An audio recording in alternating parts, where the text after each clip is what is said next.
Okay. So basically, we have case one. When factors are linear and none is repeated. So example of that, no, at I think ito na yung nabigay ko na example dati, no? Ito ay none is repeated. For example, this is the ax plus b, di ba? So yun yung case 1, no? Ngayon, yung case 2 naman, kung naalala nyo, yan ay linear pero repeated. So that is the case, no? That is linear but it is repeated. So that is the case 2 when factors are linear, okay? And some are repeated. Yan yung konsepto niya. Kaya kapag tinignan mong mabuti yung equation, you have ax plus b plus b, ax plus b squared, di ba? So hanggang sa dot, makarating ka sa let's say L, ax plus b raised to n. So yan yung pinaka-formula for the uh, case 2. Okay? Okay, now, in this case, yung isa naman kasi, yung case 3 siguro mas madaliin ko na yung case 3 no? Itong case 3 parang ano siya eh, non-repeated quadratic factor. Okay, so parang ganun, no? So, non-repeated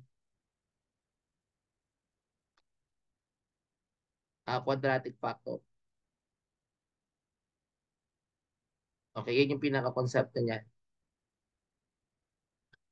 Okay, so basically kapag nakakita kayo ng ganyan, ang formula is yung may a to ax plus b plus b, where a and b are constants, no? Ax squared plus bx plus c. Then finally, we have case 4, which is considered to be a repeated quadratic factor. Okay, yan yung ano, repeated quadratic factor. So, ang pinaka-formula niyan, actually, mahaba yan eh, di ba? Kung mapapansin nyo. Yan yung a, let's say, ito lang, iyan natin ba, ax plus b. Tapos ito, nakalagay dito is ax squared plus bx plus c. Di ba? Plus cx plus d. Tapos ito naman ay ax squared plus bx plus c squared. So, on and so forth. O, yan yung tinatawag na four cases, no? Okay? So, do you have any question on that particular problem? Wala naman, no? Okay. So, halimbawa, no? In this case, in this scenario, magbigay ako ng example. Halimbawa, in this case, find the integral of x plus 4 with respect to x squared minus x minus 6 dx. Pag ganyan guys, alam na natin na yan ay we call this the integration by rational fraction, no? So dito sa case na to, pwede ko paghiwalayin to kasi pwede ko i-factor out x plus 4, then x plus or x minus 3, x plus 2. Kasi kapag yan ay trial error, no? Pero kung gusto nyo, pwede naman yung magka-calculate. Hindi ko lang alam kung alam ito sa calculate. Yung kaya ito sa calculate, no? Pag sa calculator, pwede ka punta ng mode, number 5 equation, number 3. Kunin mo yung mga numerical constant, 1, -1, -6. So, makukuha mo na yung ano, factor. So, meron kang 3, saka -2, di ba? So, syempre, equate mo, kaya nagbago ng sign. Okay, isang technique yon kung ayaw nyo magano. Anyway, may tanong kayo, guys. So, ngayon, dahil ito ay ano, ang gagawin natin yung case 1, na kung saan, ang gagawin lang natin dyan is A all over x minus 3 plus B x plus 2. So, ang gagawin ko lang dyan, bago natin integral, i-multiply natin both sides. Kaya mangyari x plus 4, A x plus 2 plus B x minus 3. So, kailangan may mag-eliminate, setting x to -2 para matanggal yung A. So, -2 plus 4 equivalent to A, -2 plus 2, magsi-0 na ito, plus B, -2 minus 3. So, therefore, ito ay magiging 2. Ito ay B, -5. So, therefore, our B is -2 over 5. Now, to solve for the A, set x naman at 3. So, 3 plus 4, 8, 3 plus 2, plus B, 3 minus 3. So, ito ay magzi-0. So, 7, A, saka 5. Then, A is equivalent to 7 over 5. Saka tayo mag-i-integrate dahil meron ka ng values ng A. Okay, for the A, ano bang A, value ng A natin? Ayan, 7 over 5. 7 over 5, actually, pag ganyan, nasa labas yung 7 over 5. No? Tapos integral of dx. Okay, dx all over. Kasi papalitan natin dito yan eh. X minus 3. Kasi meron ka ng, yan, x minus 3. Then plus b, ang b natin is -2 over 5, x plus 2. So, meron kang -2 over 5. Then the integral of dx, that is x plus 2. So, ito ay magiging 7 over 5 ln x minus 3. Minus 2 over 5 ln x plus 2 is equivalent to plus c. Diba? So, yan yung magiging ano, pinaka-given natin. Although, pwede mo itong i-simplify pa since minus to, logarithmic kasi, pwede mong ano yan eh. Kumbaga, pero okay na rin siguro to kasi kapag inano mo to, magiging naka-raise to 7 over 5 eh.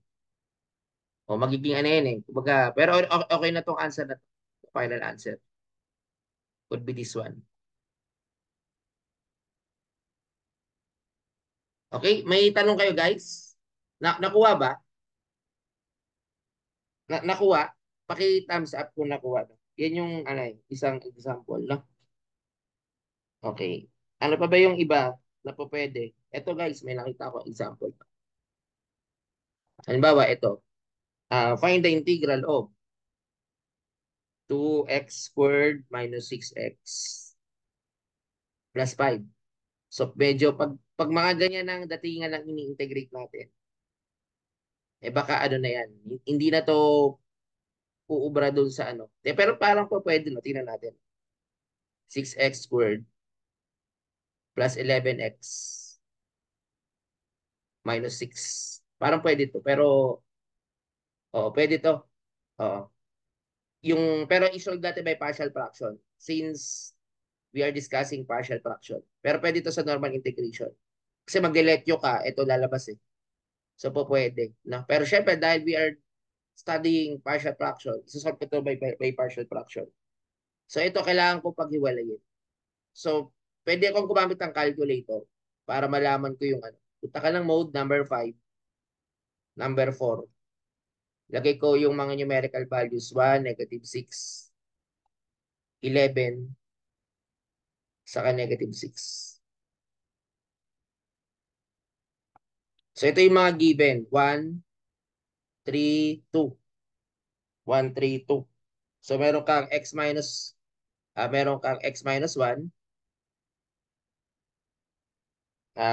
2x squared minus 6x plus 5.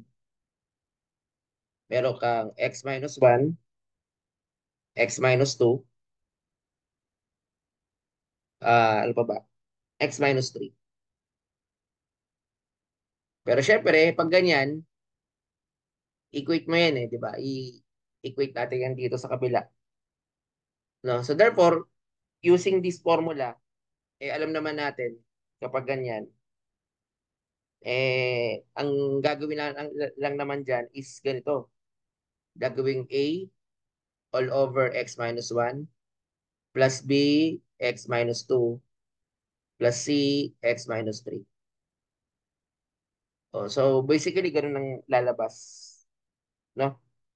Kaya kapag kinuha natin to, uh, minultiply ko, multiplier ng x minus 1, x minus 2, x minus 3. So pag multiply mo to, magiging 2x squared minus 6x plus 5 is equivalent to A, x minus 2, x minus 3. Then plus B, x minus 1, x minus 3. Then plus C, x minus 1, x minus 2. Okay, yan yung lalabas. Okay? Ngayon, dahil alam na natin na yan yung pinaka-equation, mag-iisip tayo, ilalet natin yan eh, kung saan actually may mga coefficients yan later, no? Halimbawa, para mag-cancel tong B, o para matira yung A, except ko yung X equivalent to 1. So ito ay 2, 1 square minus 6 times 1 plus 5. Ito ay 1 minus 2 is negative 1, negative 2. So ito ay mag-0 na. Ito kasi ay mag-0, then plus C is 0. Kaya ang matitira dito, 2 minus 6 plus 5 is 8, 2. Or A is equivalent to, kapag kinuha mo ito, ha, 1/2 ang magiging kalalabasan, no? For my A. Ngayon, ang susunod naman, set ko yung X equivalent to 2 para naman makuha ko naman yung ano. Okay, similar process. Setting X is equal to 2. So magiging 2 square minus 6 times 2 plus 5. So ito yung mangyayari doon sa B. Kasi ang matitira dito pag 2, mawawala yung A sa C. Kaya ang matitira is 2 minus 1. So magiging negative 1, no? Or something like that. Para magiging 1 saka negative 1. So therefore, ang lalabas dito, sabi ko ay negative 1. And then, x is equal to 3. 3 squared minus 6 times 3 plus 5 is equivalent to C. Kung hindi ako nagkakamali. Ito yung walang ano eh. So 3 minus 1 is 2. So yan ay 2 and 1, no? So for the value of C, we have 5 over 2. Ngayon, by integration, alam na natin kung ano yung integral natin, no? So yung A natin, kung hindi ako nagkakamali, 1/2. So 1/2 dx all over x minus 1. Okay, minus 1 dx all over x minus 2. Then plus 5 over 2, the integral of dx, x minus 3. Dito yan, dx. So magiging 1/2 ln of x minus 1 minus ln of x minus 2 plus 5 over 2 ln of x minus 3 plus c. O, ito na yung pinaka-final answer.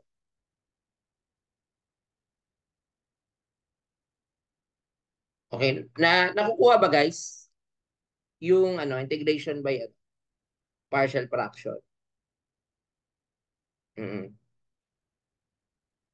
May mga time na may mga trick. Alam niyo ba yung halimbawa ito, ah halimbawa itong case na to, bibigay ko yung may to may trick. Yung may technique. Halimbawa, integral of x plus 2 divided by x squared minus 4x plus 13 dx. Ngayon parang hindi natin parang ano kayang paraan diyan? Actually may paraan diyan para ma-solve natin. Ang gagawin lang natin ah is simply ang gagawin ko integral of x plus 2 dx. Ito kumbaga may meron kang yung i-close. Parang x squared minus 4x. Etong kasi 13, pwedeng plus 4 saka 9. 'Di ba? So pwede mo pag-iwalayin to. Kaya ang mangyari kapag ginawa mo siya x plus 2 dx, the integral of eto, pwede mo ng kumbaga, alam mo na yung factor nito, x minus 2 squared to, 'di ba? So yan yung magiging factor plus 3 squared. Kasi 3 times 3 is 9. So yun yung lalabas, no? Okay, ngayon, saka natin i-integrate, 'di ba? So may mga ganyang method no? O parang or technique. Pero anyway, dito rin pala maglalagay ka sa taas. Kasi 'di ba, kailangan balance 'yun sa taas. Alam nga. Etong plus 2, maglalagay ka din ng plus 4. Di ba naalala niyan? Yung completing the square. Ano yan x minus 2. Parang ganito siya. Boring ko to para magbaano siya yung completing the square. Ito ay magiging x minus 2 plus 4. Kasi 2 pa rin yan eh. Di ba? Equivalent pa rin yan dyan. So parang mangyari, x minus 2 plus 4, kaya ihiwalay mo yan eh kapag dalawang integration ang gagawin natin. So ito muna, x minus 2.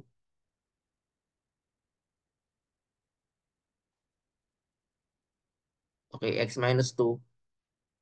Then integral of 4. Kasi dalawa yung i-integrate natin, no? That is 4 dx all over x minus 2 square plus 3 square. O yan yung magiging pinaka natin, no? Okay, so that is the formula, no? So basically, ganyan yung i-integrate natin. Anyway, ito, gagamit ka ng trigo substitution dyan. Ayun, trigo substitution kasi, di ba, kung naalala nyo, that is trigo substitution. Okay? Pero ito muna, itong part na ito, pag in-integrate mo ito, x minus 2, di ba, trigo substitution pa rin yan. Ewan ko kung naalala nyo, no? So we will use trigo sub.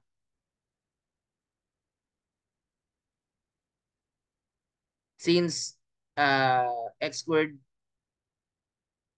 plus a squared is equivalent to u squared, yan ay u is equivalent to a tangent of theta. So ang gagawin lang natin dito, alam natin yung u natin, x minus 2, a squared is 9, Yung u natin is x minus 2. Ang a natin is 3. Di ba? So, ayun. Ang u natin is x minus 2. 3 tangent of theta. Then, x is equivalent to 3 tangent of theta plus 2. Then, take the derivative. 3 second square root of theta d of theta. So, wala naman yung 2. 0. Kaya kapag sinubstitute ko na, alam na natin yung i-substitute natin. So, taking the integral of x minus 2 dx all over x minus 2 squared, ang gagamitin natin is the trigo substitution. So, plus 9. So, ang value ng x natin dito ay 3 tan theta plus 2. 3 tangent theta plus 2 minus 2. Ang dx naman natin is simply 3 second square root of theta d of theta. Then, ito guys, x minus 2, 3 tangent of theta plus 2 minus 2 square plus 9. Ito mawawala, no? Kaya ang lalabas dito is 3 tangent of theta, okay, times 3 second squared of theta d of theta. So magiging 9, no? Ito naman, kumbaga sa ano, magiging 9 tangent squared of theta plus 9. Ngayon, ito ay magiging 9 second squared of theta d of theta. Then, tatanggalin ko yung 9. Oh, so para mangyari dyan, 9 second squared of theta, tangent of theta. Ano natin, no? So, 3 tangent of theta, second squared of theta. Okay, divided by, ihiwalay ko yung 9, tangent squared of theta plus 1. Ito, alam naman natin, that ito ay, ang tangent squared of theta is second squared of theta. Kaya ito magka-cancel. Kaya ang lalabas is simply the integral of tangent theta, d of theta. No? Ano ba yung ano? Integral ng tan? Ano ang integral ng tan, guys? According to our lesson sa mga nakaraan. Kung di ako nagkakamali, ang tangent is negative ln cos theta plus c.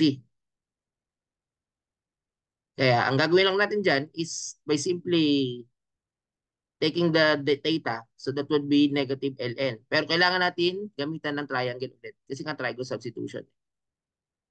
So alam naman natin, ang ginamit natin is u is equivalent to a tangent theta. So meron kang x minus 2. Ano ba yung u ko? Ang u ko is x minus 2. Ito ay 3 tangent of theta. So ito ay x minus 2 all over 3. Kaya lalabas dyan is negative ln. Ang cosine kasi kapag kinuha mo to, automatically, ito ay x minus 2 squared plus 9. Kaya ito ay cosine theta. Cosine yan, so adjacent over hypotenuse. So 3 all over x minus 2 squared plus 9. O, di ba? So yun yung pinaka lalabas dyan na answer. No? Okay, may tanong kayo guys. Do you have any question? Yan yung part na yon. Dito pa lang yon. Isa pa lang nasa-solve natin ito. Ito pa, may dalawa pa yan. So substitute. Trigo substitution din yan. Okay, may tanong kayo? So hindi pa tapos yan. Kasi kailangan natin i-integrate pa ito. Itong integral of 4dx.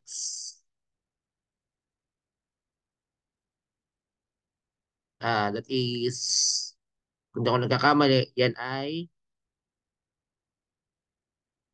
x squared minus x minus 2 squared plus 9, no? So ito sinusolve lang natin using the ano yung mga tawag dito, using that, although pwede ito ng normal integration. Parang po pwede to. Ayun. Kasi magiging 2x to minus 4. Pwede.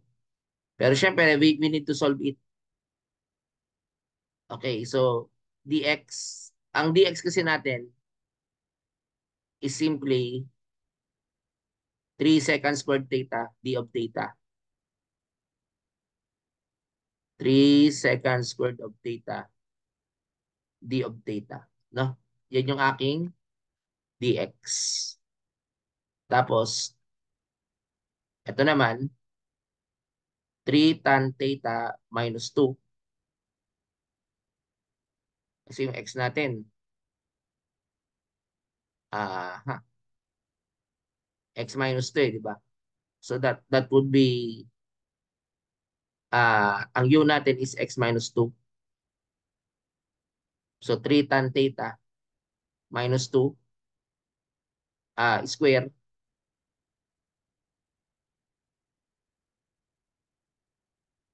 Okay, plus 9, no? So basically, ganun, no?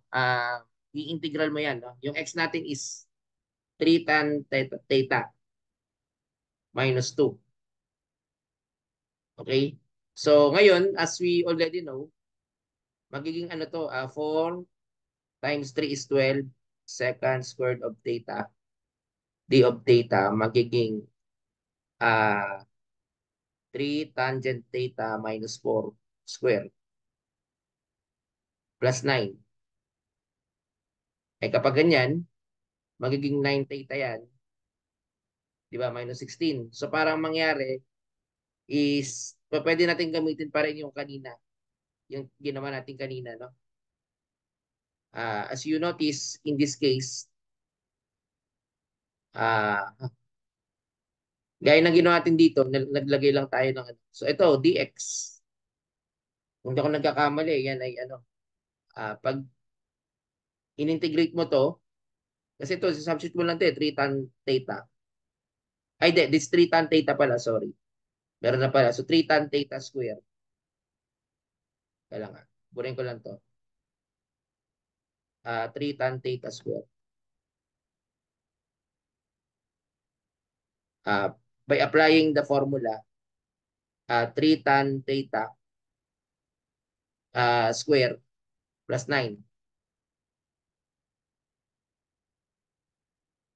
Ito pala yung ano. Okay. 3 tan theta plus 9, no? Okay, so para ano, makancel ko lang to. So ito yung magiging ano to. 12 second squared of theta, d of theta. 9 tangent squared of theta plus 9. Then ilalayo ko na. 12 second squared of theta, d of theta. Iwalay ko yung 9 tangent squared of theta plus 1. Magka-cancel to, no? Ito, as you can notice, what would happen, kung makapansin yung dx natin kanina, is 3 seconds squared theta. So, sinabstitute ko lang, no? Kaya magiging ano yan, 12 divided by 3, 4 over 3, d of theta. That is 4 over 3, theta plus c. Ngayon, kapag drawing ka ng rectangle, ito yung x minus 2, ito yung 3. So, ito yung x minus 2 squared plus 9. So, dahil alam mo na yung magiging sagot, theta, inverse tangent, that would be arctan x minus 2 all over 3. Yan yung lalabas na sagot, no? Plus c. So, pag pinagsama ko na, yung aking magiging I don't know, ito nilalabas, negative ln cosine. So, ito na yung, ano, ito na yung integral of yung kanina, no? Yung x plus 2 divided by x squared minus 4x plus 13. Ito na lalabas, negative ln cosine. Yung theta natin is simply, saan ba yung theta? The theta, ano ba ako? Yan. Okay. So ito yung unang sagot. 3 all over x minus 2 squared plus 9, no?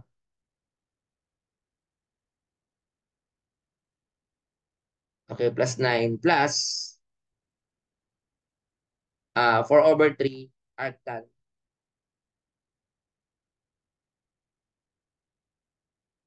X minus 2 all over 3. O yun yung magiging sagot. Plus C. O kayang-kaya ba guys? Basically, yan yung actually pwede pa nga ito i-simplify pero okay na yung sagot na yan, no? O, ano, kayang-kaya na ba guys? O, yun yung example lang ano. Depende sa magiging ano nyo. Okay.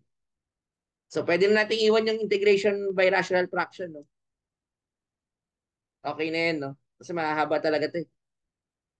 Proceed na tayo sa ano, siguro sa definite integral. Okay, dito na tayo sa definite.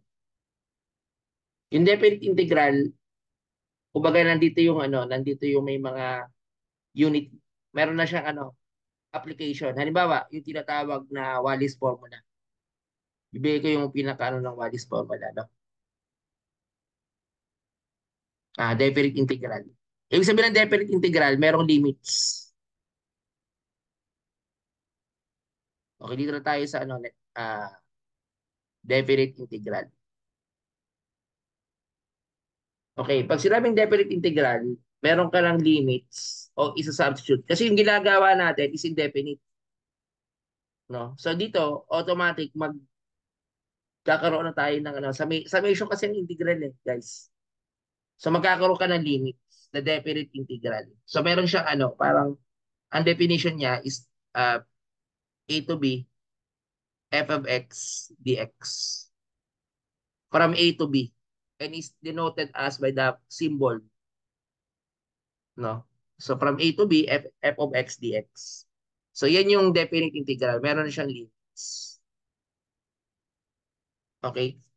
So magbigay ako ng example na gagamitan natin ng definite integral. For example, okay, the integral of x squared plus 2x plus 1 dx. Pero meron kang from 1 to 2. So, usually, ang gagawin mo muna, integrate mo muna ito ng yung talagang natural way. Halimbawa, ayan. Kaya ang lalabas dito is x cubed over 3 plus x squared plus x. Okay. Ngayon, ang mangyayari dito, magkakaroon ka na ng limit. 2 and 1. So, substitute mo muna yung 2 o 2 cubed over 3 plus 2 squared plus 2 minus 1 naman sunod. 1 cube plus 1 squared plus 1. Kaya ito, kapag kinuha mo ito, magiging 2 times 2 times 2, 8 over 3 plus 4 plus 2 minus 1 over 3, careful sa sign, minus 1, then minus 1. No, kapag kinalculator natin lahat, gusto natin i-calculate na. No? Although, pwede mamaya direct lang sa calculator. Pero iyan ko muna, 8 over 3 plus 4 plus 2 minus 1 over 3. Tapos minus 1, minus 1. So, yun na yung lalabas, 19 out of 3.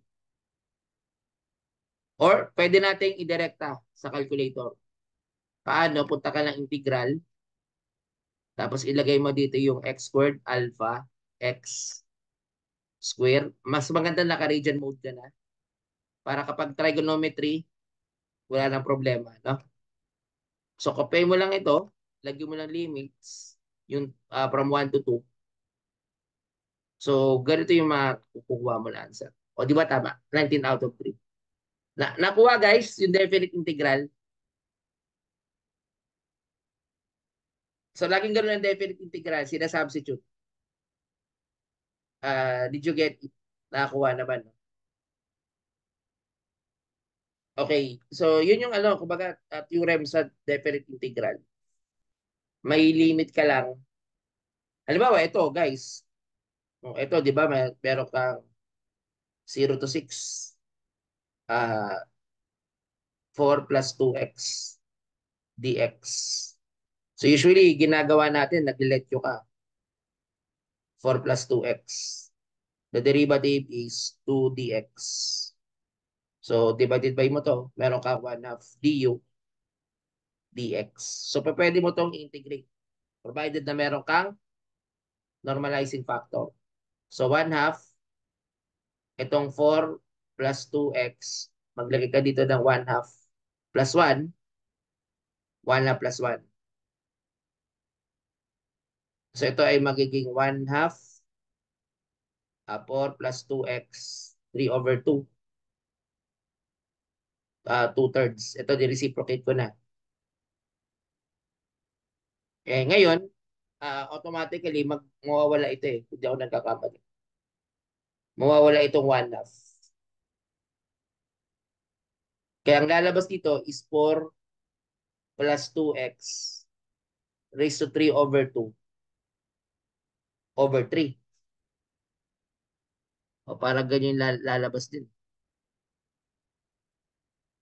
Ngayon, saka natin lalagyan ng limit from 0 to 6. No, kapag in-apply mo ito, so paano ba ito yung over 2 manually? O 4 plus 2, 6. So kapag ganyan, parang ilagay mo dito 1/2. Square root mo muna, tapos naka-cube. So yun ang ibig sabihin niyan, no? Minus square root of 4 minus 2 times 0 cube. Kaya ito, 6 times 4, 12. 6 times 2, 12 plus 4, 16. 4 times 4, 16 times 64 over 3. Tapos minus, ito ay 2 times 2, 8 over 3. Kaya lalabas ito is 56 over 3. Okay, yan yung ano, how we calculate manually. Or kung gagamit ka naman ng ano, ng calculator, direkta. So, pag direkta na, ganito siya, no? Square root of 4 plus 2x. Make sure naka-radian mode, 0 to 6. O, di ba? 56 over 3. Okay, question. Ngayon ganito, sa quiz nyo, kailangan ko ng solution ng definite integral. Although you can use your calculator to check your final answer. Kung tama. So, alam mo, nag-quiz tayo, hingin ko yung solution ng definite integral. No? Kaya naman, di ba? Yun nga lang palalabasin nyo. Madali lang definite integral na kuha sa calculator yun. Mm. Mahirap ba pag ano? Okay. So basically yon no? Yung ating magiging topic. Ano pa ba yung ano? Ah, wala pa akong ano sa inyo, no? Calculus. Siguro kung multiple choice, pero kung ano, may solution, yung may solution siya. May calculus naman, pang checking. Pero hanapan natin yung solution. Okay, question. Dito tayo sa last topic natin, yung Wallis formula. Kilala niyo ba si Wally? Alam niyo ba to guys? Narinig niyo na ba itong ano? Wallis formula. Wallis formula. Sunod, ang topic naman natin is ano double and triple integral. Pero ito muna, kilala niyo ba si Wally? Yung Wallis formula, meron siyang ano, trigonometry to eh. Pero nakukuha sa calc ito. Let's say pi over 2, 0 to pi over 2. Ito yung ano niya, sine raised to m, x cosine raised to n, x dx. Ito yung pinaka-formula. Ah, m minus 1, m minus 3, tapos dot, 2 or 1, tapos n minus 1, n minus 3, or n minus 1 din. Tapos 2 or 1. Okay? So, yan yung ano niya. Divided by m plus n minus 2, then that 2 or 1. Okay, yan yung pinaka-formula. Provided that m and n are non-negative integers. Non-negative integers. Tapos yung alpha, n ay pi over 2. Kasi may multiplier ka eh. May multiplier. Yan yung ano, pero may condition. If m and n are even,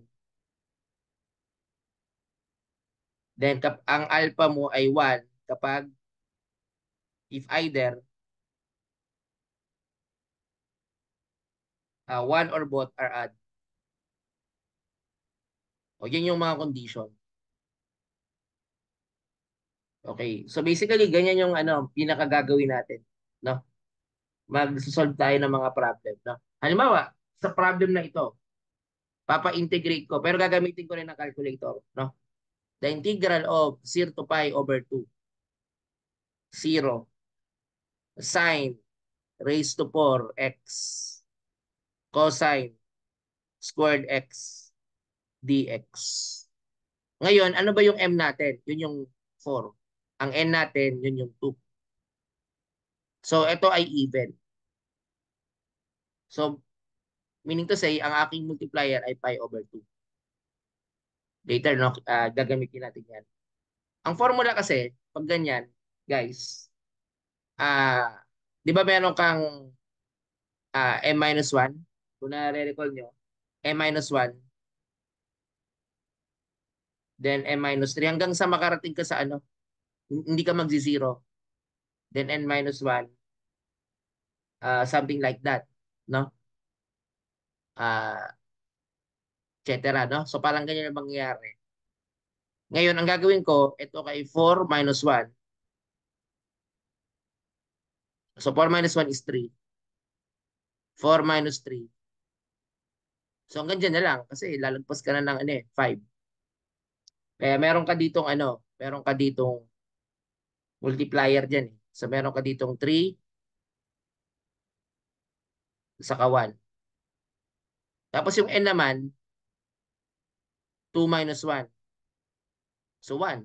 2 minus 3, wala na. So hanggang doon na lang. Meron ka ditong 1. Tapos, di ba meron ka ditong m plus n? Kung nare-recall nyo, may m plus n, then m plus n minus 2, hanggang makarating ka sa ano, hanggat mag-ano yan, hindi ka magzi-zero. So 4 plus 2, okay, 4 plus 2 minus 2. So ilan to? 4 plus 2 is 6. So 4 po pwede. So meron ka dito ano, 4 plus 2 is 6. Then 4 plus 2 is 2, 4 plus 2 is 6 minus 2 is 4. Okay. Tapos meron ka pang ano, plus, multiplied by, sunod naman, m plus n, 4 plus 2 pa rin. Then, m plus n minus 4. Eh, kung titignan mo ito mabuti, 4 plus 2 is 6. So, pa pwede na to hanggang dito. So, usually, ganun yun, no? Kung titignan mo mabuti, di ba guys, meron tayong ganun. Dito, 6 muna, tapos ito ay 6 plus, 4 plus 2 is 6 minus 2 is 4. Tapos, m plus n, 4 plus 2 is 6 minus 4 is 2. Di ba? Ngayon, hindi na po pwedeng hanggang 4 kasi 6 plus 4 plus 2 is 6 minus 6 hindi na pwede. So 0. So ang ganda na lang times pi over 2. Kaya ang lalabas dito is 3 pi, ilan to? 48. So magka-cancel. 6 times 4, 24 times 2, 48, 96 pala to.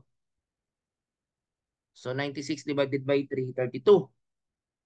So ito nilalabas sa sagot. Okay, nakuha ba guys? Did you get it? Pakiano nga kung medyo nahirapan. Mahirap ba? Ngayon, pag kinalculator ko to, madali lang to. Ang gagawin ko lang, syempre kailangan nasa radian mode ako. Take the integral, sine alpha x raised to 4, tapos cosine alpha x raised to 2. Tapos ilagay mo yung limit na 0, pi over 2.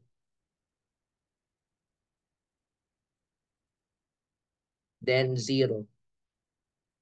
Kaya kapag kinuha natin yan, actually, kung titignan natin to, yung 0.0981. Tingnan natin kung ito yung pi over 2. Pag chinek mo mabuti, yung pi over 2 ay ito. Pi over 32. Di ba ito rin? O, parehas lang, di ba? Yan din yon. So, ibig sabihin, pwede yung gamitin ng calculator for checking. Okay, may tanong kayo guys. Nakuha ba? O, isa pang example, no? Nakuha ba? Did you get it? O, isa pa. Paano kung ganito lang ang given? Halimbawa, ito lang ang given. No? Hanap tayo ng magandang ano. Gamit is ano, what is formula.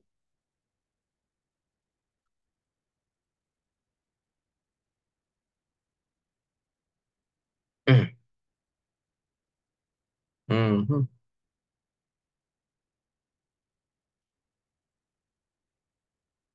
Ayan. Halimbawa, ito guys, no? Eh, ano tayo isang example. Ito, sine the integral of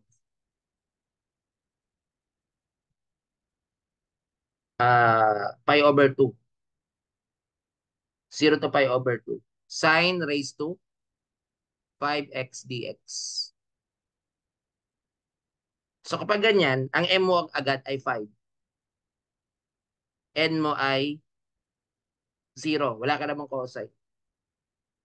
So therefore, dahil add and even to, ang alpha ko ay 1. May multiplier akong 1. Kaya kapag in-integrate ko ito, ito ay m minus 1, di ba? Naalala nyo kanina. M minus 3. Tapos pwede na ganun din. Ito naman, ganun. M plus n. M, di ba? So, kung naalala nyo kanina, m plus n minus 2, dot, dot, dot. So, ganun yung magiging sistema, no? So, 5 minus 1, 5 minus 3. Hindi na ako pwede mag-5 kasi magsi-0 na. No? Kaya hanggang dyan na lang. Tapos ito naman is 5 plus 0. 5 plus 0 minus 2. So 3. 5 plus 0 minus 3. So pwede naman. Hanggang sa ano, hanggang po pwede pa. 5 plus 0. So 5 minus 3 is 2. So hanggang dyan na lang kasi mag-ano na. Times yung alpha na 1. So ito magiging ano to, 4 multiplied by 2, 5. 5 minus 2, 5 minus 2 is 3. Ito ay 2. Mm. Mm. So yan yung magiging given. Tama ba? So basically, ang magiging answer dyan is 5 minus 1, 5 minus 3 is equivalent to 4 multiplied by 2. Then ito ay 5. Then 3. Then ito ay, ano sunod dito? Aha, minus 2. Hindi ako nagkakamali. Yan ay minus 2, no? Minus pa pala, sorry. So ito ay magiging 5 minus 4 is 1. So therefore, ang magiging sagot mo times 1, ang magiging sagot mo dito ay 8, 15. O yun yung pinaka-final answer. Nakuha guys, did you get it? Nakuha yung Wallis formula. Yes, anong tanong nyo doon? Pag kinalculator ko yan, madali lang din. Ay direct ako na sa calcu. Sine, make sure naka-radian mode. Alpha x raised to 5. Then 5 over 2.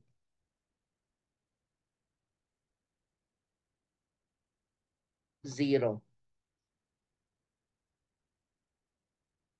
Yan, 8 over 15. Pares lang sagot. O guys, kayang-kaya na, di ba? Calculator. Pero syempre sa inyo, dahil alam ko gusto niyo may solution. May solution tayo, di ba? Ang definite integral kasi malalaman mo lang yung sagot kung tama. Yun nga lang, palalabasin mo kung tama ba yung sagot. And that is an example of the uh, ngayon ganito guys, no? Ipapasa nyo ito, magiging take home quiz ito eh. Take home quiz number 1. Ipasa nyo ito, isasolve ko sa ano, pag nagkita tayo. I think next week. Kasi sa Wednesday, ano eh. Sasagutan natin, ito yung quiz, take home quiz sa finals. Pero ang sagot natin next week, no? Number 1, show your complete solution. Nasasagutan natin next week. Doon muna tayo sa Wallis formula. Mm. So, evaluate the following.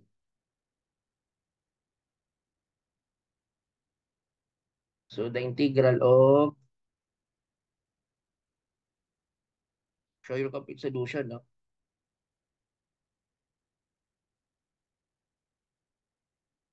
Ayan. Ito, alam na alam niyo na kung paano gawin to, di ba? Number 2.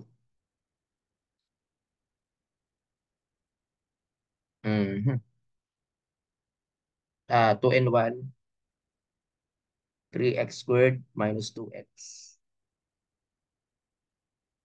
dx. Number 3. Yun yung ano, i-take home quiz natin.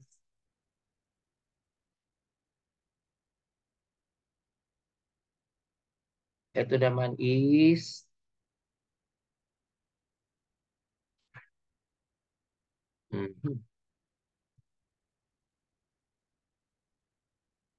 5 over 2.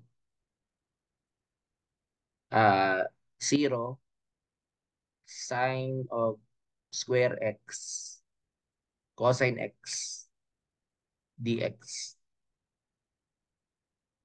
Then the integral of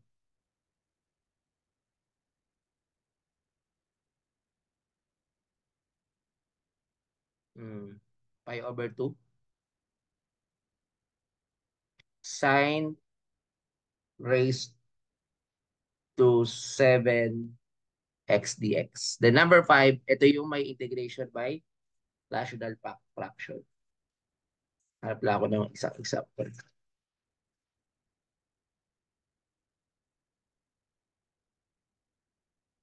12x plus 18, tapos uh, x plus 2 or x squared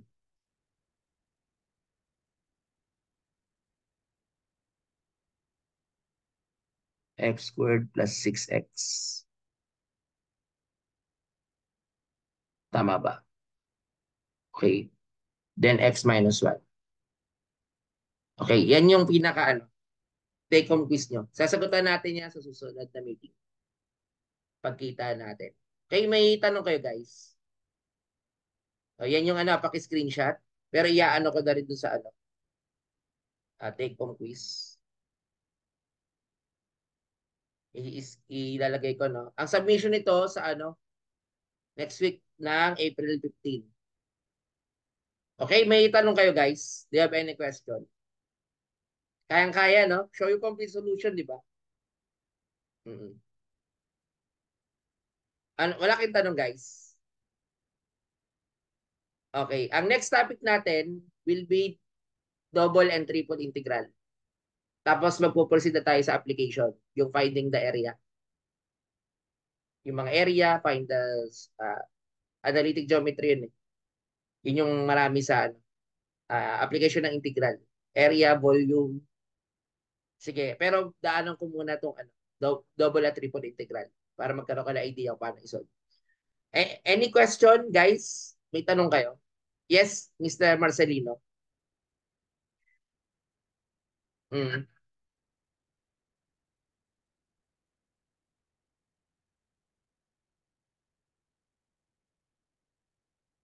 Mm.